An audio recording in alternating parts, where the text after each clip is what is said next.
الحمد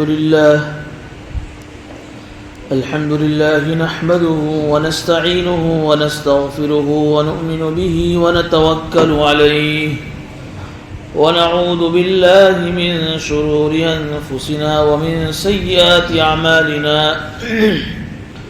من يهد الله فلا مضل له ومن يضلله فلا هادي له ونشهد أن لا إله إلا الله وحده لا شريك له ونشهد أن سيدنا ومولانا محمدا عبده ورسوله وبارك وسلم تسليما كثيرا كثيرا أما بعد فأعوذ بالله من الشيطان الرجيم بسم الله الرحمن الرحيم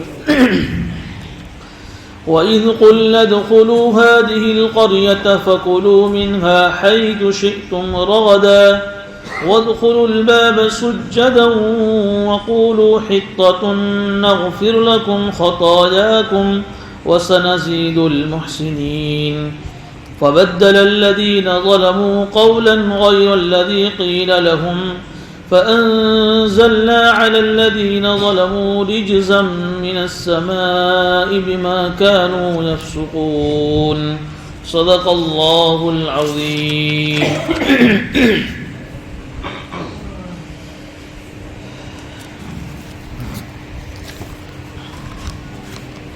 گزشتہ مجلس میں اللہ رب العزت نے بنو اسرائیل کے اوپر جو نعمتوں کی بارش برسائی اس کا بیان چل رہا تھا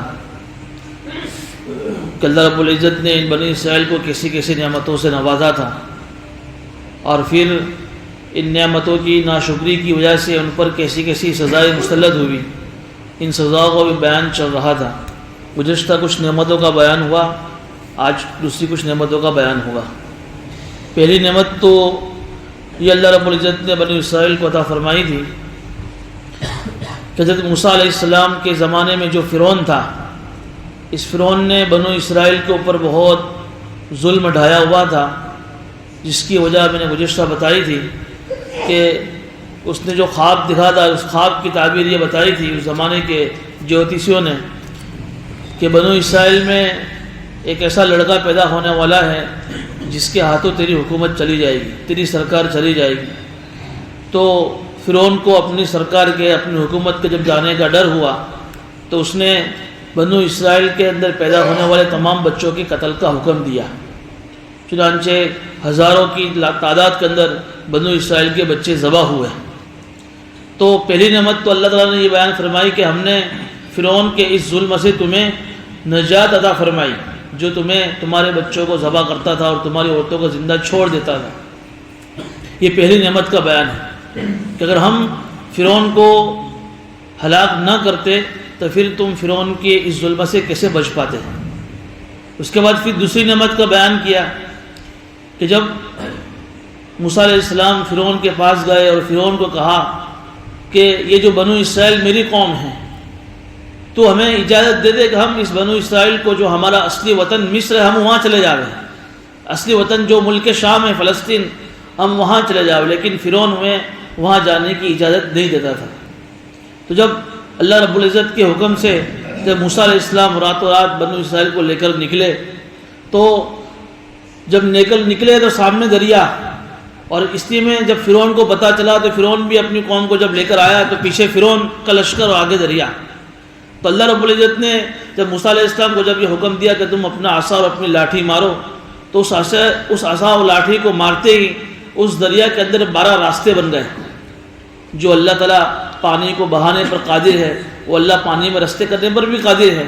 تو اللہ تعالیٰ نے جب موسیٰ علیہ السلام کو معجزہ عطا فرمایا، اور ان کی برکت سے اللہ نے پانی میں 12 راستے کر دیے، اور ان 12 راستوں سے بنی اسرائیل کو اللہ نے پار کر دیا۔ پھر جب فرعون نے دیکھا کہ یہ پانی میں 12 راستے بنے ہیں، تو اس وقت بھی اس کا گھمنڈ نہیں ٹوٹا۔ وہ کیا کرنے لگا اپنی قوم کو، دیکھو میری وجہ سے یہ اس دریا کے اندر راستے بنے ہیں، کہ چلو ہم بنی اسرائیل کا پیچھا کرتے ہیں۔ بنو اسرائیل تو پار ہو گئے، اور ادھر فرعون اور اس کی قوم جب بیچوں بیچ راستے کے اندر پہنچی، ان راستوں پر اللہ نے کہا پانی کو حکم دیا، پانی مل گیا اور فرعون اور اس کی قوم کو اللہ نے ڈبو دیا۔ تو یہ دوسری نعمت کا بیان ہے کہ ہم نے فرعون سے تم کو نجات دلا کر فرعون کو ہمیشہ ہمیشہ کے لیے تمہارے سامنے ہم نے غرق کر دیا۔ وَأَنْتُمْ تَنظُرُونَ، اور تم دیکھ بھی رہے تھے۔ جس دشمن نے تمہارے بچوں کو ہزاروں کی تعداد میں ذبح کیا ہو، جب وہ دشمن تمہارے سامنے ہلاک ہو رہا ہو تو آدمی کو کتنی خوشی ہوگی کہ یہ تمہاری دوسری نعمت ہے کہ اگر اللہ نے فرعون کو ہلاک نہ کیا ہوتا تو پتہ نہیں کتنے اور بھی بچے تمہارے شہید اور ذبح ہو سکتے تھے۔ یہ دوسری نعمت کا بیان ہوا۔ تیسری نعمت کا پھر اللہ نے بیان فرمایا کہ جب یہ بنو اسرائیل دریا سے اس پار ہو گئے تو بنو اسرائیل نے کہ موسیٰ علیہ السلام سے کہا تھا کہ ہم تو توحید پر اللہ کو ماننے والے ہیں، لیکن اللہ تعالیٰ سے کہیے کہ ہمارے لیے کوئی ایسی کتاب، کوئی ایسی جو ہے بک اور کوئی ایسی گائیڈ ہمارے لیے اللہ نازل فرماوے کہ جس کی رہنمائی میں ہم زندگی گزار سکیں۔ کچھ ایسے قانون ہمیں بتائیے زندگی گزارنے کے اصول کہ جس کے مطابق ہم اللہ کو راضی کر سکیں۔ تو بنو اسرائیل نے جب اللہ سے موسیٰ علیہ السلام سے کہا تو موسیٰ علیہ السلام نے اللہ سے جب دعا کی تو موسیٰ علیہ السلام کو اللہ نے کوہ طور پر بلایا۔ جب یہ کوہ طور پر گئے اللہ تعالیٰ سے کتاب لینے کے لیے تو ادھر بنو اسرائیل میں ایک آدمی تھا سامری نام کا، اس نے یہ حرکت کی، چونکہ یہ بنو اسرائیل جب یہ نکلے تھے تو فرعونیوں کا بہت سارا سونا یہ لے کر نکلے تھے، یہ کہہ کر کہ ہمیں کسی پرسنگ میں، کسی شادی میں، کسی تقریب میں جانا ہے، تو ان کی عورتوں کا سونا یہ پہننے کے لیے لے کر نکلے تھے کہ ہم واپس جب آئیں گے تو تم کو تمہارا سونا واپس کر دیں گے۔ لیکن وہ تو پوری قوم ڈوب گئی، غرق ہو گئی، تو سونا بہت سارا تھا۔ تو سامری نے کیا کیا کہ یہ جو سونا تم لے کر آئے ہو تمہارا نہیں ہے، تم ایک کام کرو، ایک گڑھا کھودو، کھڈا کھدوایا اور کہا کہ سارا کا سارا سونا اس میں ڈال دو۔ سارا سونا اس میں ڈلوایا، اس کو پگھلوایا، اور یہ جو سامری تھا اس کی تربیت حضرت جبرائیل علیہ السلام نے کی تھی۔ تو اس نے دیکھا کہ جبرائیل علیہ السلام جب وہ عذاب لے کر آئے تھے تو جہاں جہاں جس گھوڑے پر تھے، گھوڑا جس زمین کے جس حصے پر قدم رکھتا تھا تو اس حصے کی جو زمین ہوتی تھی ریت، اس کے اندر جو ہے گھاس اگ جاتی تھی۔ سامری اس چیز کو دیکھ گیا چونکہ ان کی تربیت حضرت جبرائیل علیہ السلام نے کی تھی، تو اس نے کیا کیا، اس ریتی کے کچھ ذرات اور کچھ حصہ اس نے جہاں حضرت جبرائیل علیہ السلام کے گھوڑے کے قدم پڑتے تھے اس کو اٹھا لیا، کہا کہ یہ بڑی چمتکار ریتی ہے، کچھ اثر کرنے والی ہے۔ تو اس نے اس ریتی کو لیا اور جو سونا چاندی جو پگھلایا گیا تھا اس سے ایک قسم کی گائے بنائی، گائے اور بچڑے کی شکل بنائی اور وہ مٹی اس کے اندر ڈال دی، تو ایک طرح کی اس میں حرکت ہونے لگی۔ تو اس نے کہا دیکھو دیکھو وہ تمہارا موسیٰ اللہ کو ڈھونڈنے گیا ہے، کتاب لینے گیا ہے، تمہارا موسیٰ تمہارا اللہ تو یہ ہے، فنسی، تم بھول گئے اللہ کو۔ تو اللہ تعالیٰ کی اتنی سارے نعمتیں ابھی وہ دیکھ کر آئے بنو اسرائیل، لیکن اس سامری کے کہنے کی وجہ سے انہوں نے سامری کے کہنے کی وجہ سے اس گائے کی عبادت کرنا پوجا کرنا شروع کر دی۔ اب ادھر موسیٰ علیہ السلام کو جب پتہ چلا تو موسیٰ علیہ السلام جب کہ اس طریقے سے میری قوم نے حرکت کی ہے تو حضرت ہارون علیہ السلام نے ان کی قوم کو سمجھایا بھی، ان کو قوم کو پھر موسیٰ علیہ السلام کے آنے کے بعد پشیمانی بھی، بڑا تفصیلی واقعہ جو سورۃ طٰہٰ میں آ چکا۔ تو اب ان کو یہ افسوس بھی ہوا کہ ہم نے بڑی حرکت کر دی، شرک کر لیا، کفر کر لیا، تو اللہ چاہتے تو ان کو کبھی معاف نہ کرتے، لیکن اللہ نے اس کے لیے انتظام کیا کہ تم میں سے جن لوگوں نے گائے کی پوجا کی ہے یہ سب قتل کیے جائیں گے۔ اور ان کو قتل کون کرے گا؟ چونکہ موسیٰ علیہ السلام جب طور پر گئے تو 3 طرح کے لوگ ہو گئے۔ ایک لوگ تو وہ تھے موسیٰ علیہ السلام کی قوم میں جنہوں نے اس گائے کی پوجا کر لی، یہ تو قتل ہونے والے ہیں۔ دوسرے وہ لوگ تھے جنہوں نے خاموشی اختیار کی، ان کو روکا بھی نہیں کہ بھئی یہ تم یہ کام کر رہے ہو، تم اللہ کو ماننے والے ہو اور تم اتنی بڑی اللہ کی نعمتوں میں جی رہے ہو اور اس اللہ کو چھوڑ کر تم اس گائے کی پوجا کرتے ہو۔ اس طریقے سے روکا نہیں، خاموشی اختیار کر لی، خود نے پوجا نہیں کی لیکن ان کو روکا بھی نہیں۔ تیسری ایک جماعت وہ بنی کہ جنہوں نے ان کو روکا کہ بھئی اس طریقے سے مت کرو، یہ اچھی چیز نہیں ہے۔ تو اللہ تعالیٰ نے کہا کہ بھئی جنہوں نے خاموشی اختیار کی انہوں نے بھی اچھا کام تو نہیں کیا ہے، اس لیے کہ جب تمہاری آنکھوں سے کوئی بری چیز ہوتی ہوئی بھی دیکھو اور تمہارے اندر اس کو روکنے کی طاقت ہو تو اللہ کا یہ حکم ہے کہ تمہیں اس کو اپنے امکان تک اس کو روکنا چاہیے، ورنہ اگر تم نہیں روکو گے جب اس بستی پر عذاب آئے گا تو تم بھی اس عذاب میں مبتلا ہو جاؤ گے۔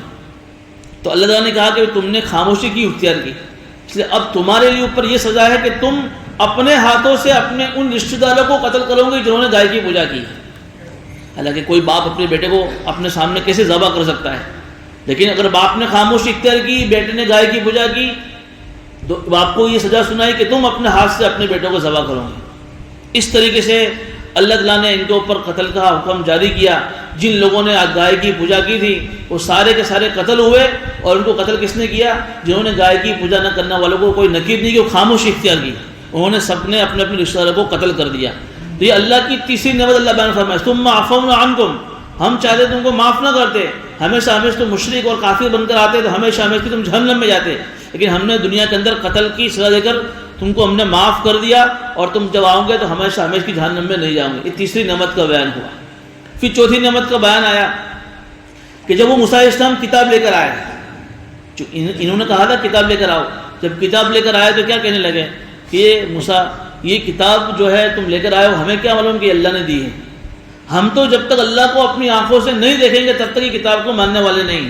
وَإِذْ قُلْتُمْ يَا مُوسَىٰ لَن نُّؤْمِنَ لَكَ حَتَّىٰ نَرَى اللَّهَ جَهْرًا، تو موسیٰ علیہ السلام نے کہا کہ چلو کوئی بات نہیں، جو 12 قبیلے تھے، جو 12 خاندان تھے، ان میں سے کچھ ایسے چودھری قسم کے اور لیڈر قسم کے لوگوں کو چھانٹا، ہر قبیلے میں سے جو ہے 5-5 6-6 آدمیوں کو لے کر 70 آدمیوں کا ایک وفد، ایک جماعت لے کر اس کوہ طور پر گئے، اور اللہ تعالیٰ سے دعا کی، درخواست کی کہ اللہ یہ کتاب جو تو نے مجھے عطا فرمائی ہے، ان کو اس میں شک ہے۔ تو اللہ تعالیٰ کی طرف سے غیبی آواز آئی کہ میں اللہ ہوں، میں نے ہی ایک تورات نامی کتاب موسیٰ علیہ السلام پر اتاری ہے، اس میں نے تمہاری زندگی گزارنے کے اصول بیان ہیں، تم اس طریقے سے اپنی زندگی گزارنا۔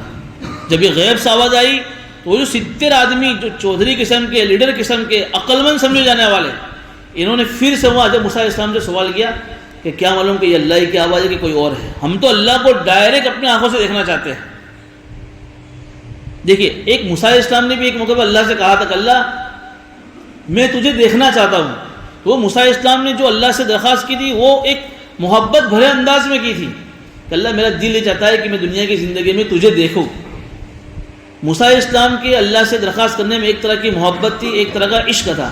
یہاں جو ان کا انداز ہے، ہم تو تیرے اوپر اس وقت تک ایمان نہیں لائیں گے جب تک ہم اللہ کو اپنی آنکھوں سے نہ دیکھ لیں، ایک طرح کی بے ادبی والے الفاظ ان کی زبانوں سے نکلیں۔ تو اللہ نے جو ہے اس کی سزا کے اندر فَأَخَذَتْكُمُ الصَّاعِقَةُ، آسمان سے ایک بجلی گرائی، اور جیسی بجلی گری سب اپنی آنکھوں سے دیکھ رہے تھے، سب کے سب وہاں مر گئے۔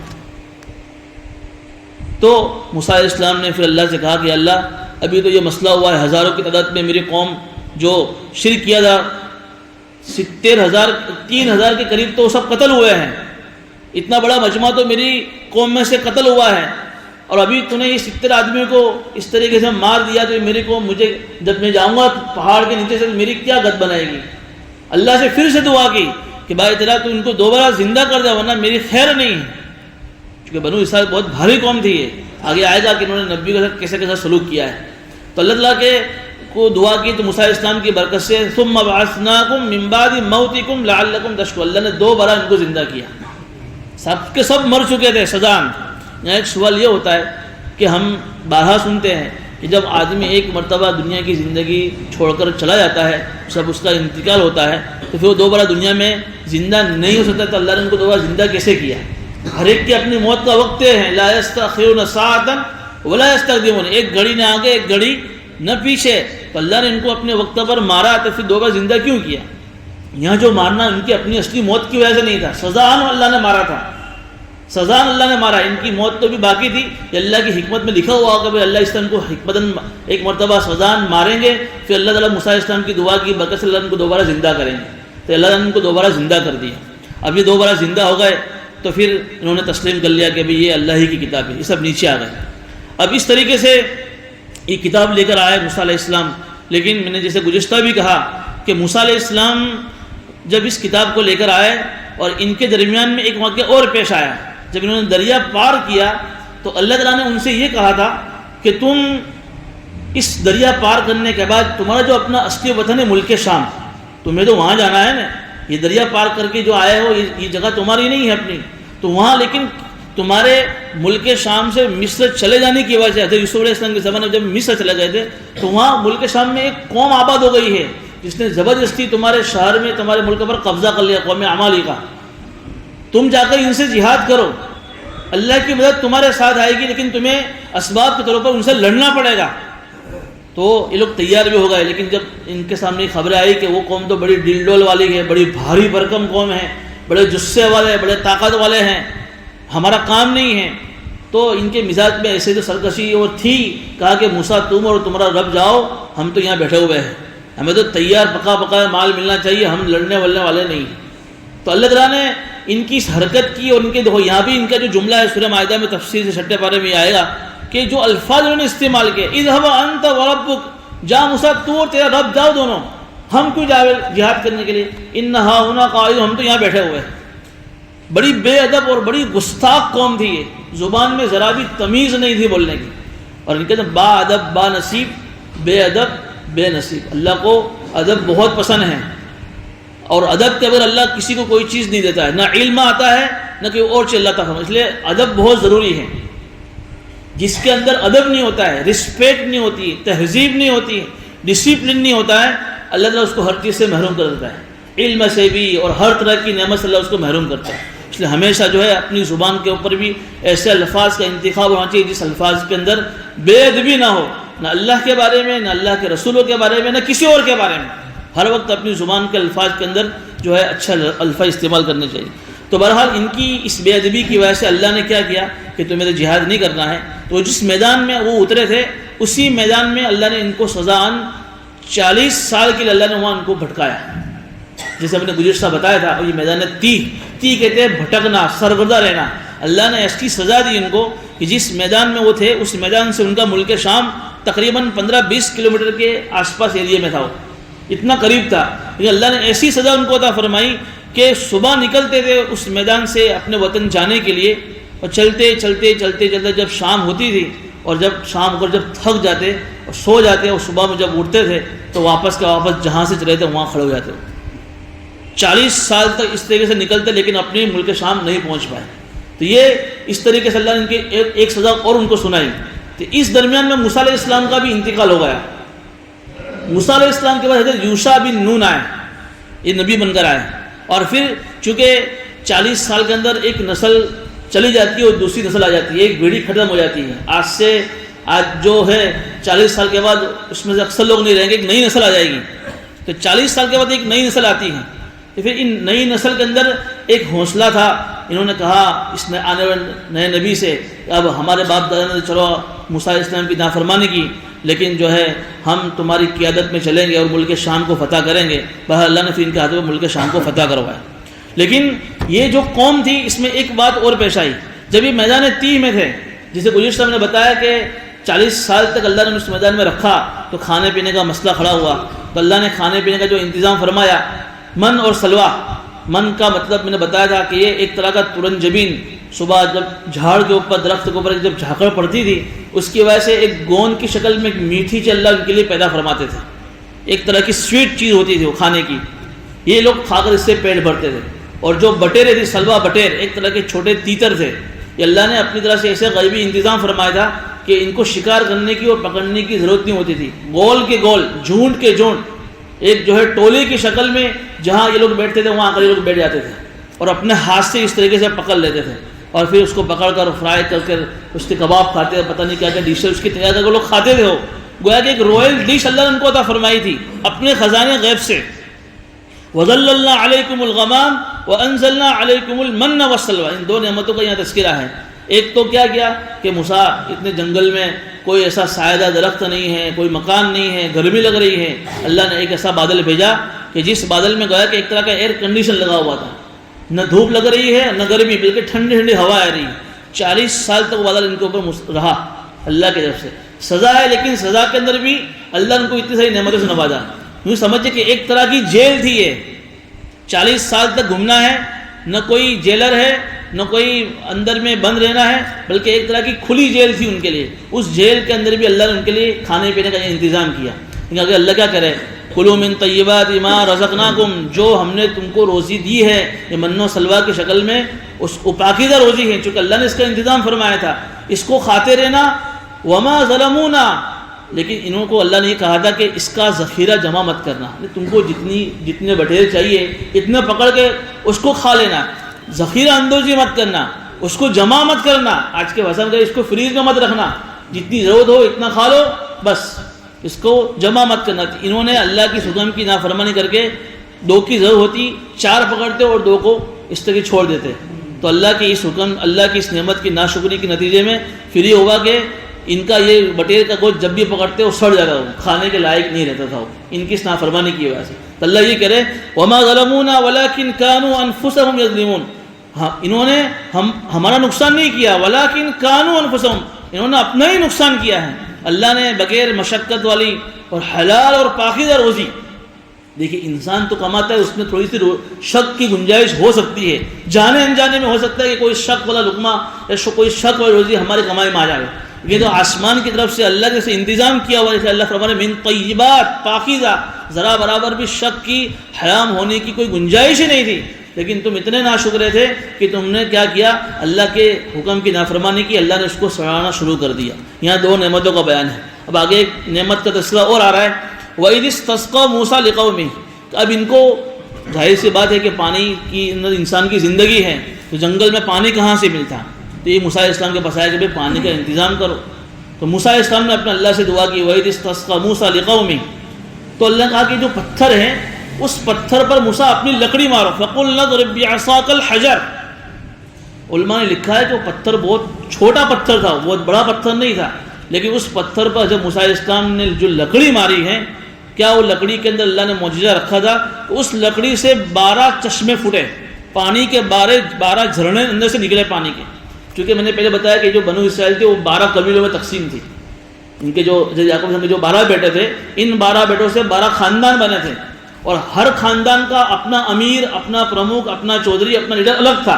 وہ کہ ایک سمجھیے کہ ایک 12 خاندان تھے, اور ہر خاندان کی الگ اپنی ایک جماعت تھی. آپس میں لڑائی نہ ہو, آپس میں ایک دوسرے کی باری میں مسئلہ نہ آ جاوے.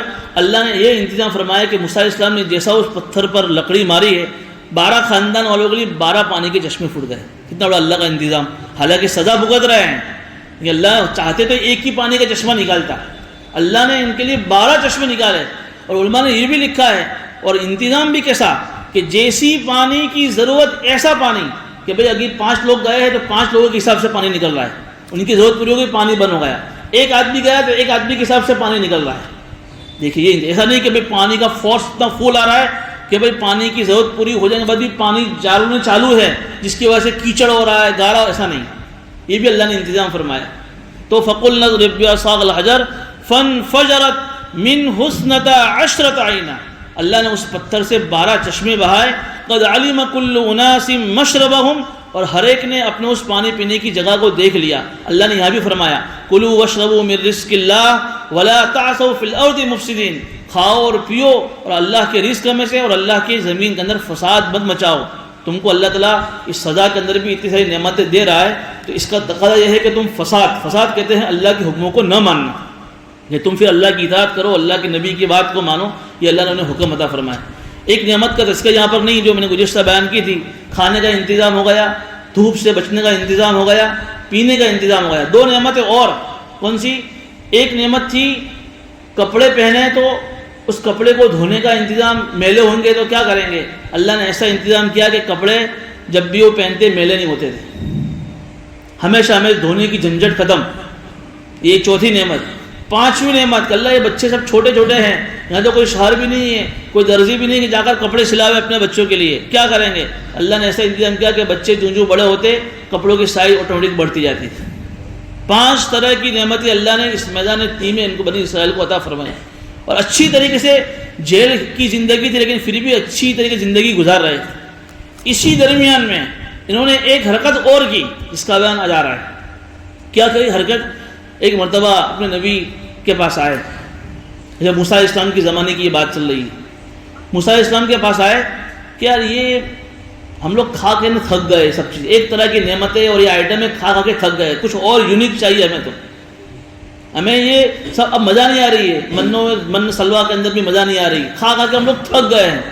تم ایک کام کرو نا, تمہارے اللہ سے ایسی دعا کرو. دیکھو یہاں پر بھی گستاخانہ, یا وَإِذْ قُلْتُمْ يَا مُوسَىٰ, اے موسیٰ, نبی کو اس طریقے سے نام لے کر پکارنا کتنی بڑی بے ادبی ہے. بلکہ یہاں تک ہماری شریعت نے بتایا کہ کوئی عورت اپنے شوہر کو بھی نام لے کر نہ پکارے، یہ بے ادبی ہے۔ شوہر کو نام لے کر پکارنا بھی بڑی بے ادبی ہے، یہ ادب کے خلاف ہے۔ چاہے جائے کہ نبی کو اس طریقے سے نام لے کر پکارنا، یا اے نبی جی کہہ سکتے تھے، اور بھی کوئی ان کے القاب سے ان کو پکار سکتے، لیکن اے موسیٰ، بے ادبی ان کی زبان میں آپ دیکھیے، ان کے ہر بات میں بے ادبی آپ کو ملے۔ اے موسیٰ، ہم کو تو لن نصبر علی طعام واحد، یہ ایک طرح کے کھانے ہم کو مزہ نہیں آتی۔ ظاہر سی بات ہے کہ آدمی جب ایک طرح کی چیز کھاتا ہے تو کبھی کبھی وہ تھک جاتا ہے، وہ چیز جو ہے اس کو پھر وہ دیکھ دیکھ کر اس کا لطف اور ٹیسٹ چلا جاتا ہے۔ تو یہ انداز بھی اختیار کر سکتے تھے کہ یہ نبی جی یہ جو ہے نا اس طریقے سے اللہ کی نعمت ہے، اللہ کا احسان ہے کہ اللہ نے دی ہے، لیکن ہماری یہ چاہت ہے، ہماری یہ تمنا ہے کہ کچھ اور ہمیں ملے، اب ہمیں جو ہے اتنی طاقت باقی نہیں رہی۔ تو یہ ایک مناسب انداز تھا اللہ سے دعا کرنے کا۔ ہو سکتا ہے کہ اللہ ان کے لیے کوئی اس سے بھی اچھی کوئی نعمت ان کو عطا فرما دا، لیکن یہاں تو کہا کہ لن نصبر علی طعام واحد، ہم تو یہ کھانے کو اب کبھی بھی اب یہ ہم کو بھاتا نہیں، ہم صبر نہیں کریں گے، اب چلے گا نہیں ہمارے کوئی کھانا بنا۔ تو اللہ سے دعا کر، فادع لنا ربک، اپنے رب سے دعا کر، یخرج لنا مما تنبت الارض، کہ جو زمین جو چیزیں اگاتی ہے وہ ساری چیزیں اللہ ہمارے لیے اللہ ہمیں عطا فرماوے۔ کون سی چیزیں؟ من بقلیہ، ہمیں تو ترکاریاں چاہیے، ترکاریاں بولتے ہیں وہ سبزیاں جس میں پتوں والی سبزی بولتے ہیں، ہمیں تو یہ سبزیاں کھانی ہیں، یہ من سبب کھا کر ہم دھرا گئے ہیں۔ وقصہ، اور ہمیں تو کاکڑی کھانی ہے، کاکڑیاں لگی انہیں۔ وفومیہ، اور ہمیں تو گیہوں کھانے ہیں۔ وعدسیہ، اور ہمیں تو طرح طرح کی دالیں کھانی ہیں، مسور کی دال کھانی ہے ہمیں۔ وبصلی، اور ہمیں تو پیاز کھانی ہے۔ ایک مفسر نے ایک بات لکھی ہے کہ انہوں نے یہ جو انداز، یہ جو چیزیں مانگی، کاکڑی اور سبزیاں اور یہ پیاز اور یہ دالیں، کہ ایک تو اس لیے کہ یہ دیہاتی قسم کے لوگ تھے، یہ پہلے سے لوگ چیزیں جب کھاتے آئے تھے تو ان کو اپنی پرانی چیزیں یاد آ گئی، ہم تو سب چیزیں کھا کر آئے ہیں، ہمیں یہ ساری چیزیں رویل چیزیں ہمیں پسند نہیں ہیں، تو ہمارے لیے ساری چیزیں دوبارہ لا دے۔ دوسری بات علامہ قرطبی نے لکھی اس آیت کے ضمن میں کہ اصل میں یہ ایک بہانہ تھا یہ زمین کی ان ساری چیزوں کے مانگنے کا، اس بہانے سے وہ شہر میں مصر میں وہ اپنے شام، ملک شام جانا چاہتے تھے، چونکہ اللہ نے ان کو سزا دی تھی میدان کے اندر، وہ چاہتے تھے کہ اس بہانے سے ہم ہمارے ملک شام، ہمارے وطن چلے جاویں۔ بہرحال جو بھی ہو، ان کا انداز صحیح نہیں تھا، تو اللہ تعالیٰ نے موسیٰ علیہ السلام نے ان کو سمجھایا، قال اتستبدلون الذی هو ادنی بالذی هو خیر، اتنی بہترین ڈش، اتنا تازہ گوشت اور اتنی بہترین میٹھا بھی اور گرم بھی، اس لیے کہ بٹیر ایک گوشت کی آئٹم ہے، آدمی جب اس کو بار بار کھا کرے گوشت، ہو سکتا ہے کہ اس کے معدے کو گوشت گرم پڑے، اللہ نے اس کے لیے ترنجبین ایک میٹھی چیز کا انتظام فرمایا تاکہ بیلنس ہو جائے کھانے میں۔ اس لیے تو حضور اکرم صلی اللہ علیہ وسلم کی جو طب نبی کی جو کتابیں لکھی لوگوں نے، اس میں لکھا ہے حضور کی جو کھانے کی جو طریقہ تھا، وہ جب بھی کوئی گرم چیز کھاتے تھے ساتھ میں ٹھنڈی چیز ملا کر کھاتے تھے۔ کھجور کے بارے میں آتا ہے کہ کھجور کے ساتھ میں ہمیشہ حضور ککڑی کھایا کرتے تھے، کیونکہ کھجور کی تاثیر گرم ہے، ککڑی کی تاثیر ٹھنڈی ہے، جب دونوں چیزیں ایک ساتھ کھائی جائے گی تو پھر کھجور گرم نہیں پڑے گی۔ تو اللہ نے ان کے لیے کیسا انتظام فرمایا کہ بھائی تمہارے لیے گرم اور ٹھنڈی دونوں کی جگہ ہم نے انتظام فرمایا۔ تو موسیٰ علیہ السلام یہی سمجھا رہے ہیں، اتنی بہترین غذا اللہ نے دی ہے، اور گوشت ایسے بھی تمام سبزیوں کا سردار ہے، سید الطعام ہے، یہ اتنی بہترین ڈش ملی ہو اور تم یہ سب چیزیں مانگ رہے ہو، ادنا اور گھٹیا چیز مانگ رہے ہو۔ اب دیکھیے یہاں موسیٰ علیہ السلام جب سمجھا رہے تو قرآن میں تو نہیں لکھا ہے لیکن تفسیر میں لکھا ہے، یہ اوپر سے موسیٰ علیہ السلام کو ڈانٹنے لگے، تیری وجہ سے یہ سب چیزیں ہمیں ملی ہیں، ہم تو ہمارے شہر میں سب کھا رہے تھے۔ دیکھیے موسیٰ علیہ السلام نعمت یاد دلا اللہ کی کہ اللہ نے جیل کے اندر بھی تمہیں من سلوا دیا، تو یہ موسیٰ علیہ السلام کو اوپر سے الزام ڈال رہے کہ تمہاری وجہ سے ہم کو یہ من سلوا، ہم کو تو یہ پیاز سبزیاں یہ ہم کو اچھی طریقے سے مل رہی، تمہاری وجہ سے ہم کو یہ من سلوا ملا، کتنے ناشکر ہے یہ۔ تو موسیٰ علیہ السلام نے کہا کہ یہ ماننے والے نہیں ہیں، انہوں نے اللہ سے دعا کی، تو اہبطوا مصر، اللہ کے کہنے کی وجہ سے موسیٰ نے کہا کہ بھائی چلو ایک شہر ہے یہاں سے آگے، اریہ نام کا ایک شہر ہے، وہاں چلے جاؤ، فإن لکم ما سألتم، جو تمہاری پسندیدہ جو تمہاری غذا ہے وہ تمہیں وہاں مل جائے گی، وہاں زمین بھی ہے، وہاں تم کھیتی کرو، بوو اور خود اگاؤ اور کھاؤ، برحال خوش ہو گئے۔ اب اس کا آگے بیان اوپر آ رہا ہے، وَإِذْ قُلْنَا ادْخُلُوا، لیکن اللہ نے کہا کہ جب اس بستی میں جب داخل ہو تو تمہیں دو کام کرنے ہیں۔ کیا کام کرنا ہے؟ دو ادب بتائے، ایک ادب بتایا زبان کا ادب، اور ایک ادب بتایا عملی ادب، کہ زبان سے جب تمہیں اس بستی میں جب تم داخل ہو تو تمہیں کیا کہنا ہے؟ حتتن حتتن، یہ کہنا ہے۔ حتتن کا مطلب ہوتا ہے کہ اللہ ہمیں معاف کر دے، اللہ ہمیں معاف کر دے، یہ تو نے تو ہم کو بہت ساری نعمتیں کھلائی تھی لیکن اب ہمیں وہ نعمتیں اچھی نہیں لگتی ہے، تو ہم نے تیری ناشکری دی لیکن تو ہم کو معاف کر دے۔ زبان کا ادب، اس لیے کہ استغفار کی برکت سے اللہ تعالیٰ بہت سارے گناہوں کو اللہ معاف کر دیتا ہے۔ تم استغفار کرو گے تو چاہے تمہیں ناشکری کی ہے لیکن اللہ تمہارے گناہوں کو معاف کر دے گا۔ ایک ادب یہ سکھایا۔ دوسرا ادب کیا سکھایا؟ جب اس بستی میں جب تم داخل ہو تو داخل ہوتے وقت تمہارا جو انداز ہونا چاہیے وہ تواضع والا انداز ہونا چاہیے، جھکتے ہوئے ایک دم سجدے کی حالت میں کہ اللہ ہم تو اس کے لائق نہیں تھے، اتنے بڑے ناشکرے تھے، لیکن تو نے تیرے نبی کی بات سن کر تو نے ہمیں شہر میں داخل کیا۔ تو گویا کہ ایک تواضع والے انداز میں تم داخل ہونا۔ وَادْخُلُوا الْبَابَ سُجَّدًا، سجدے کی حالت میں۔ یہ دو ادب بتائے۔ انہوں نے کیا کیا؟ وَإِذْ قُلْنَا ادْخُلُوا هَٰذِهِ الْقَرْيَةَ، اور جب ہم نے کہا کہ تم اس بستی میں داخل ہو، فَكُلُوا مِنْهَا حَيْثُ شِئْتُمْ رَغَدًا، اور پھر وہاں اپنی من پسند کی چیزیں جہاں سے چاہے تم کھاتے رہنا، لیکن وَادْخُلُوا الْبَابَ سُجَّدًا، سجدے کی حالت میں داخل ہونا۔ وَقُولُوا حِطَّةٌ، اور یہ حِطَّةٌ یعنی یہ کہنا کہ اللہ ہمیں معاف کر دے، یہ کہتے ہوئے داخل ہونا۔ ہم کیا کریں گے؟ نغفر لکم خطایاکم، تمہارے گناہوں کو معاف کریں گے۔ وسنزید المحسنین، اور بھی ہم تم کو اور بھی مزید تم کو دیں گے نیکی کرنے والے کو۔ اللہ کہہ رہے فبدل الذین ظلموا قولا غیر الذی قیل لہم، کیا کیا تھا؟ حتتن کہنا عربی زبان میں، جس کا ترجمہ تھا کہ گناہ معاف کر دے معاف کر دے۔ ابھی کیا کہہ رہے ہیں؟ ہنتتن ہنتتن، گیہوں گیہوں گیہوں۔ الفاظ سکھائے توبہ کے، یہاں بھی انہوں نے ناشکری کر کے حتتن کہنے کو ہے کہ بھئی حنتتن فی شہرتن یا حبتن فی شعرتن، کہ گیہوں میں جانا گیہوں میں جانا، یہ الفاظ دیکھیے زبان سے اور ناشکری۔ اور سجدہ کرنے کی حالت میں کہا تو بالکل جو ہے اس طریقے سے داخل ہو، ایک دم تکبرانہ انداز میں داخل ہوئے۔ فبدل الذین ظلموا قولا غیر الذی قیل لہم، جو بات ان سے کہی تھی اس کے علاوہ کی بات کہہ کے انہوں نے جو ہے اللہ کی بات کو بدل ڈالا۔ اللہ نے کہا حتتن کہنا اور کہنے لگا ہنتتن ہنتتن۔ اللہ کو ان کی ادا اتنی ناپسند آئی، فانزلنا علی الذین ظلموا رجزا من السماء بما كانوا يفسقون، کہ ان کی اللہ کی نافرمانی کرنے کی وجہ سے ہم نے آسمان سے ان کے لیے عذاب کو نازل فرمایا۔ کون سا عذاب تھا؟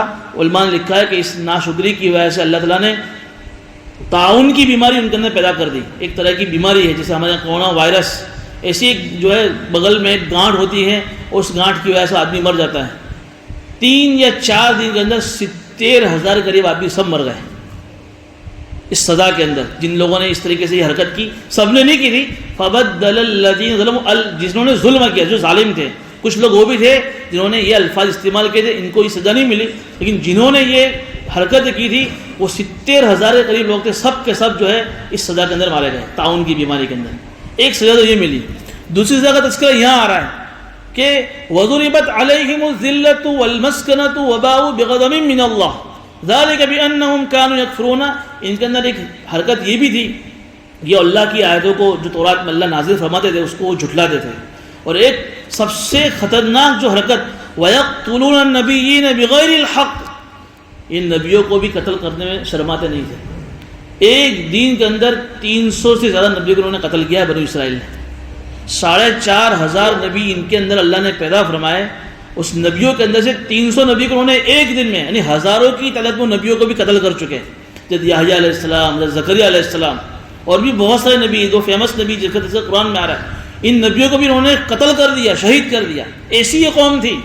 اللہ نے اس کی وجہ سے ایک سزا ان کو یہ سنائی، وَضُرِبَتْ عَلَيْهِمُ الذِّلَّةُ وَالْمَسْكَنَةُ، کہ ہم نے ان کے اوپر رسوائی کو، والمسکنہ اور محتاجگی کو ہم نے ان کے اوپر مسلط کر دیا ہے۔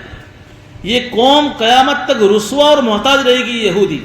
اب آپ کو یہاں سوال ہوگا کہ تو کتنی ترقی کر رہا ہے آج جو مسئلہ ہے اسرائیل کا اور یہ غزہ والوں کا، انہوں نے جو ہے زبردستی قبضہ کر کے نے، تو رسوائی کا مطلب یہ ہوتا ہے کہ 2-3 ہزار سال تک تو یہ کسی اور جو ہے حکومت کے اندر میں لوگ رہتے تھے، یا تو پھر جو ہے انہوں نے اپنے بل بوتے پر یہ حکومت قائم نہیں کی۔ انہوں نے اسرائیل یہ امریکہ اور برطانیہ کا ایک ناجائز بچہ ہے، یہ ان دونوں کی جو ہے کہ اس کو حمایت ملی، ان کی تقویت ملی، اور انہوں نے اس کی وجہ سے ان کے لیے ایک اسرائیل نام کا ایک ملک جو ہے ان کے لیے اعلان کیا۔ قرآن میں 4 پارے میں تفصیل سے آ رہا ہے کہ ہمیشہ کے لیے اللہ نے ان کے اوپر رسوائی کو اور محتاجی کو مسلط کیا ہے، لیکن 2 شرطوں کے ساتھ ان کو کہیں جو ہے یہ حکومت مل سکتی ہے، بِحَبْلٍ مِّنَ اللَّهِ، وحبل من الناس اینما ضربوا جو ہے اینما ثقفوا ضربت علیہم الذلۃ اینما ثقفوا الا بحبل من اللہ وحبل من الناس. جہاں رہیں گے یہ رسوا ہوں گے، ذلیل ہوں گے، محتاج بن کر رہیں گے، لیکن دو شرطیں. اگر یہ کسی اسلامی حکومت میں اگر اللہ کے یہاں ٹیکس دے کر رہیں گے تو ان کو کچھ سکون ملے گا، وہاں کوئی ان کو چھیڑے گا نہیں. تو انہوں نے یہ تو کیا نہیں. دوسرا کا کام کیا، وحبل من الناس. لوگوں کی رسی پکڑنے کا مطلب یہ ہے کہ جو بڑی بڑی طاقتیں تھیں جیسے امریکہ ہے، برطانیہ ہے، ان کی انہوں نے پشت پناہی حاصل کی، ان کی غلامی کا دم بھرا، ان کے ہاں میں ہاں ملائے، تو اللہ نے قرآن کی شرط کی وجہ سے ان کو تھوڑے دنوں کے لیے مہلت عطا فرمائی. بحبل من الناس کہ انہوں نے اس امریکہ اور یہ جو ہے برطانیہ جو ملک ہیں جو ان کا، اس لیے تو یہ ان کی غلامی میں ہیں. اگرچہ یہ آج کے زمانے میں ہم کو یہ لگ رہا ہے کہ یہود بہت مالدار ہیں اور یہ ٹیکنالوجی میں سب سے زیادہ آگے ہیں، لیکن ظاہر میں لگ رہا ہے حقیقت میں یہ اسرائیل، یہ امریکہ اور برطانیہ کے غلام ہیں. یہ اگر یہ آج ہتھیار دینا بند کر دے تو 2 دن کے اندر یہ غزہ والے جو ہے کامیاب ہو جاوے.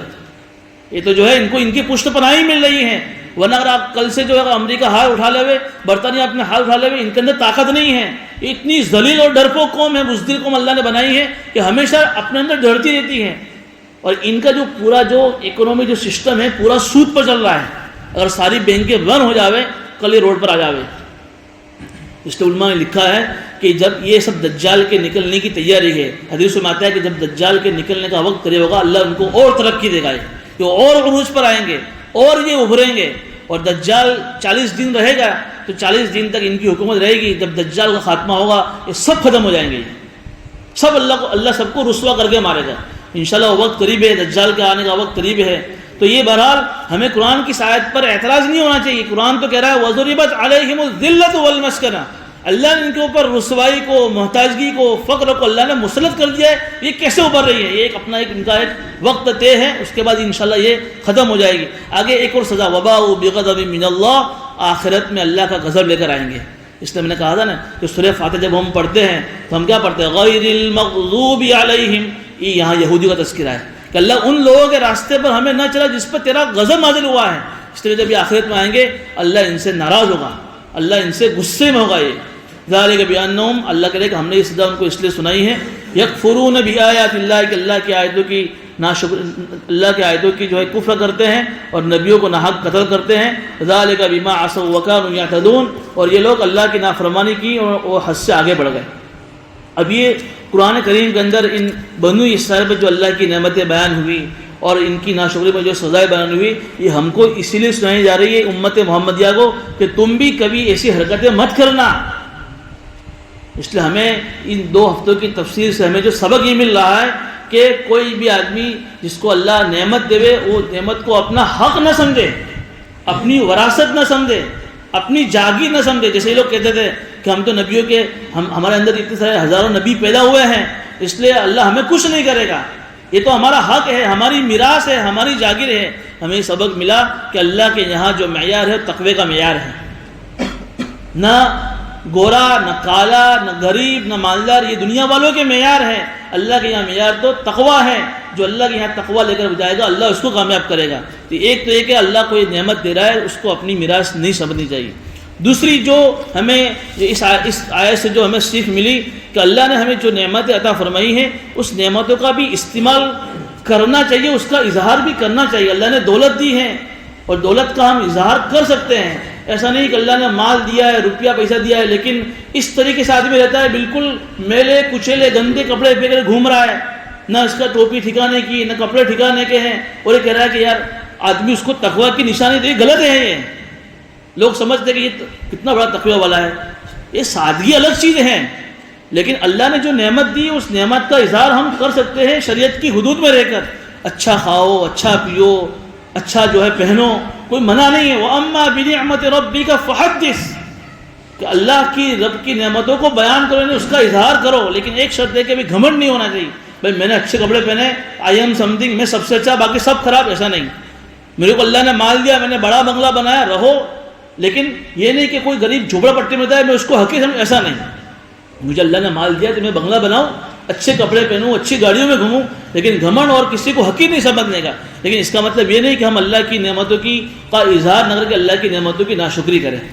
تو ایک تو یہ سبق ملا کہ اللہ نے جو نعمت دی ہم اس کا اظہار کر سکتے، کلوا من طیبات ما رزقناکم۔ تیسری چیز، جو بھی اللہ کی نعمتیں ہیں جو اللہ نے ہمیں عطا فرمائی اس کی شکر گزاری ہر وقت کرتے رہے۔ یہ نہیں کہ اتنی ساری نعمتوں میں جی رہے لیکن کسی ایک چیز میں کمی ہے تو جب بھی کوئی بھائی کیسا ہے، ارے جانے دو نے، بس کیا کہنا۔ یہ ہر وقت زبانوں پر جو لوگوں کے شکوے آتے ہیں بہت غلط چیز ہے۔ ہزاروں نعمتیں اللہ نے دی ہیں لیکن کوئی ایک ایسی نعمت جو تیری پسند کی تجھے اللہ نے نہیں دی ہے اس نعمت کو تو لے کر لوگوں کے سامنے شکوے کرتا ہے، کتنی بڑی یہ ناشکری ہے۔ دیکھو بنی اسرائیل کو اللہ نے کیسی سزا دی، آگے آئندہ کی تفسیر میں آئے گا کہ ان کی ایک سزا کی وجہ سے اللہ نے ان کی نسلوں کو خنزیر اور بندر بنا دیا۔ آئندہ کی تفسیر میں وہی مضمون آ رہا ہے، اور بھی بہت ساری ان کی سزائے کا تذکرہ آنے والا ہے۔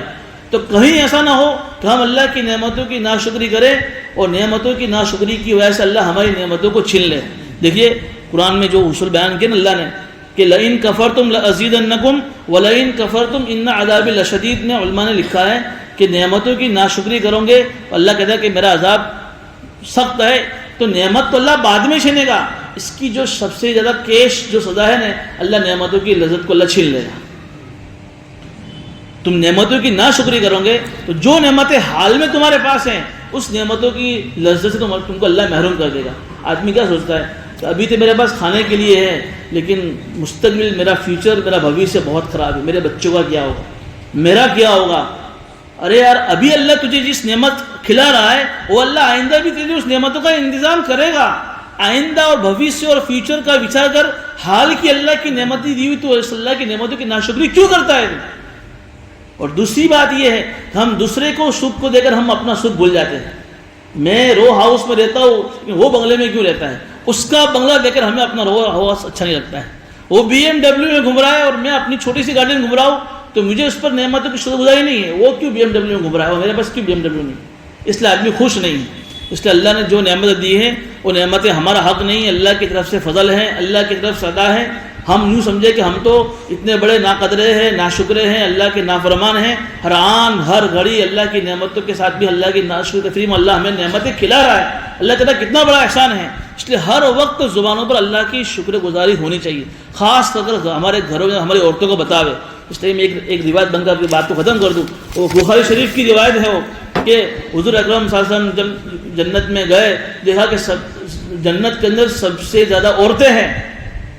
اس کی وجہ پوچھی کہ کیوں؟ اس لیے کہ سب سے زیادہ عورتیں ناشکری ہوتی ہیں۔ گھر کے اندر آدمی اچھا کھلا رہا ہے، اچھا پلا رہا ہے، اچھی طریقے سے زندگی گزر رہی ہے، اب کوئی ڈیمانڈ کی، کوئی فرمائش کی، کوئی مطالبہ پورا نہیں کیا، تمہارے گھر میں آ کے میں نے کیا دیکھا؟ دو ٹھیکرے، دو چتھڑے دیکھے۔ یہ ہوتا ہے کہ نہیں ہوتا ہے؟ تو ہماری عورتوں کو بتاؤ، یہ بیچاری وہ دن بھر ہمارے کام کاج میں لگی رہتی ہے لیکن ہم ان کو بتاتے نہیں ہیں۔ اب تھوڑی سی جو ہے ان کی مطالبات میں فرمائش اور ڈیمانڈ پوری کرنے میں دیر ہوتی ہے تو ان کی زبانوں سے ایسے الفاظ نکلتے ہیں جو سراسر ناشکری ہے، جس کی بل بوتے پر سب سے جہنم میں اڑتے جا رہی ہیں۔ اس لیے یہ شکر گزاری کا مزاج بنا، وقلیل من عبادی الشکور، میرے بندوں میں بہت کم شکر گزار۔ اللہ رپورٹ بیان کر رہا ہے، تو اللہ سے بڑا رپورٹر کون ہو سکتا ہے؟ اللہ کی رپورٹ کے اندر کوئی جھوٹ نہیں ہو سکتا ہے۔ اس لیے یہ کہ پھر یہ 2 دن کی تفسیر میں ہمیں یہ سبق ملا کہ ہمیں اللہ تعالیٰ بنو اسرائیل کی نعمتیں یاد دلا کر یہ احساس یاد دلا رہے کہ اللہ نے تم کو جو نعمت دی اس نعمت کا صحیح استعمال کر کے اللہ کے حکم علی ہم زندگی گزارے۔ اللہ کا گھنوں کی توفیق۔